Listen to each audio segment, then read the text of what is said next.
And there is that expression, you can't make an omelet without breaking a few eggs or legs. But like, sometimes I think that those sacrifices are worth it.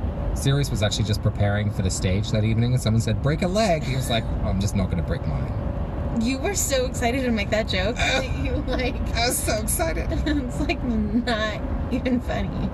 You and I really disagree about when you're funny. Hey, Vanessa.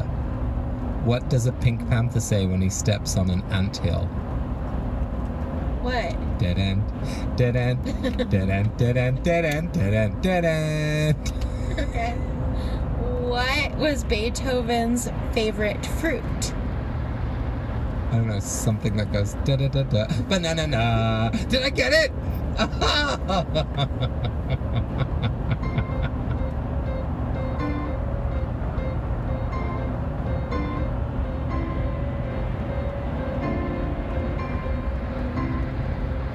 So Casper, now we are going to do Florilegia, which is traditionally a monastic practice, but that many of us do at home. You know, if you have a quote book in which you just write down all the beautiful quotes that you are collecting in your life, and then you read them as if they are their own text and talk about them in terms of one another, you are practicing Florilegia at home. So we each picked a sparklet or a sentence or a bit of a sentence that really spoke to us, and we are going to read them, and then we will put them in conversation with each other as if they are their own text and see what wisdom comes.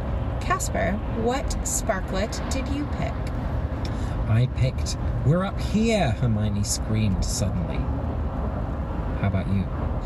I picked pulling him farther underground.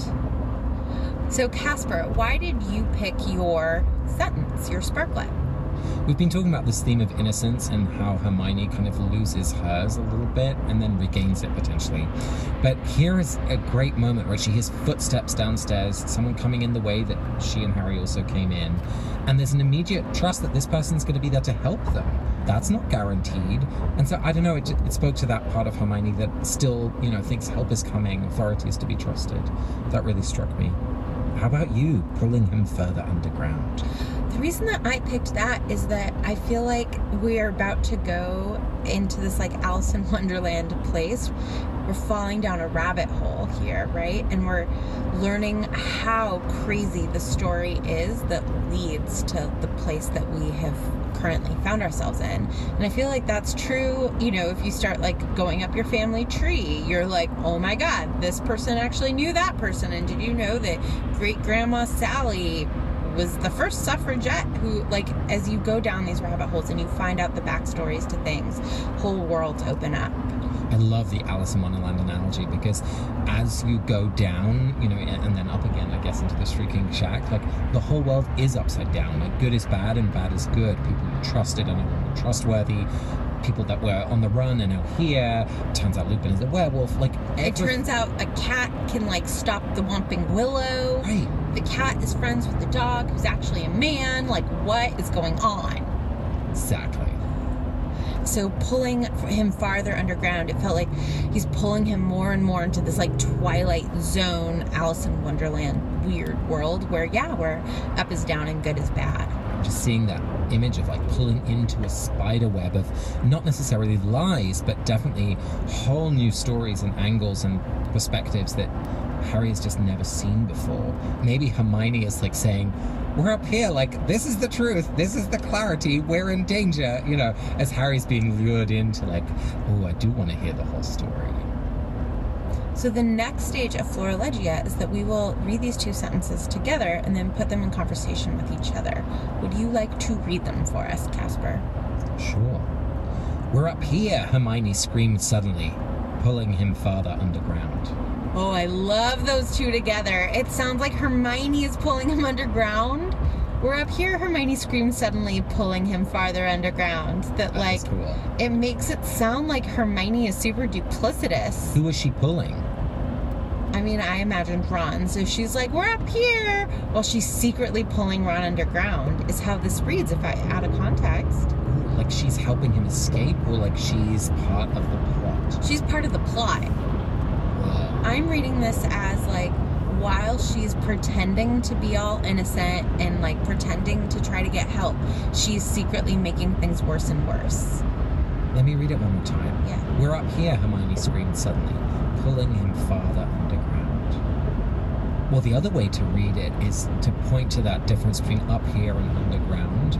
I don't know, it speaks to this kind of deceptiveness that we've been talking about in this episode.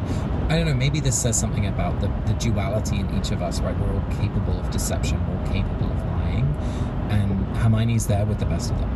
Well, yeah, and she in this scene is like accusing Lupin of having this big secret when really everybody is in this room confessing their big secrets except Ms. Hermione Granger. Right, there's the duality. Yeah, she has a secret literally like on her chest, right? Like she has the Time Turner as a necklace around her neck, over her heart, and she's like, you're a betrayer, and Crookshanks, I don't even know who you are, and Scabbards isn't Scabbards. She's the only one who still has a secret.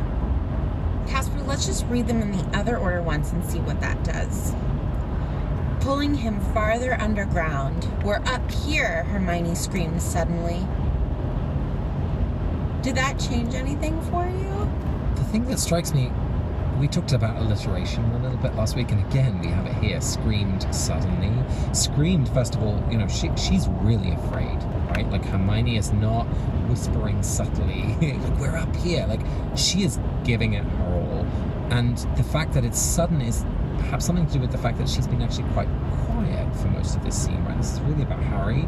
And in some ways, we're seeing Hermione step more and more fully into her like lead heroine role in the story. She is totally willing to take the lead. She has been opposing Harry's decisions in all sorts of ways over the last book, and that independence maybe shines out here. She's breaking ranks with the rest of the trio. She's making decisions herself. Oh yeah, and Sirius makes that explicit. Sirius says you were so brave for not trying to get a teacher to help you, and Hermione, we know, wanted to get a teacher, and now as soon as Hermione has the chance, it's like, somebody come help.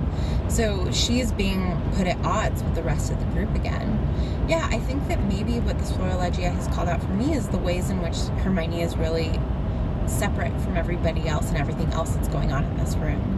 Well, and she's the only woman in the whole cast of characters in this room, right? Peter's also a man. My blessing will speak to that. I look forward to it. This week's voicemail is from Emily Barber. Hi Casper, hi Vanessa.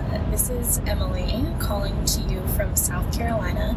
I just got done listening to this latest episode on the chapter about Snape's grudge,